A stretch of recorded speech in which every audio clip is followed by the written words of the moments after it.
substance d'origine végétale, aromatique ou piquante dont on se sert pour assaisonner les plats. C'est avec une pincée, une pointe d'épice que nous allons aujourd'hui relever cette chronique. Épice descend du latin species, qui avait un sens beaucoup plus large que de nos jours. Le mot voulait à la fois dire espèce, mais aussi denrée et drogue, ainsi qu'aromate. C'est que jusqu'au Moyen-Âge, ce terme était autant utilisé en cuisine qu'en médecine et même en justice, nous allons le voir. Comme l'écrit Georges Guggenheim dans son ouvrage Les mots français dans l'histoire et dans la vie, si par épices on entendait des produits souvent d'origine exotique qui donnaient plus de goût aux aliments, l'histoire alimentaire du mot se double ici d'une histoire sociale. Au XVIe siècle, on appelait aussi épices les dragées, confitures et autres confiseries que les avocats offraient en témoignage de reconnaissance aux juges qui avaient rendu un avis en leur faveur.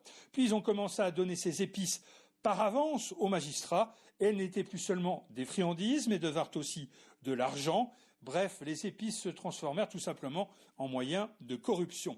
Comme écrit alors dans un ravissant ancien français, le juriste Charles Loiseau, il fut décidé que les épices deviendraient des taxes, ils furent donc changés en argent, aimant mieux les juges touchés de deniers que dragées. Quant aux épiceries, si elles étaient jusqu'au XVIIe siècle de véritables échoppes de luxe, ne vendant que des produits exotiques et donc chers, leur activité s'est étendue à bien d'autres denrées, de sorte que les épices proprement dites n'y occupent aujourd'hui que bien peu de place à côté de la lessive, de l'huile de table ou des sodas.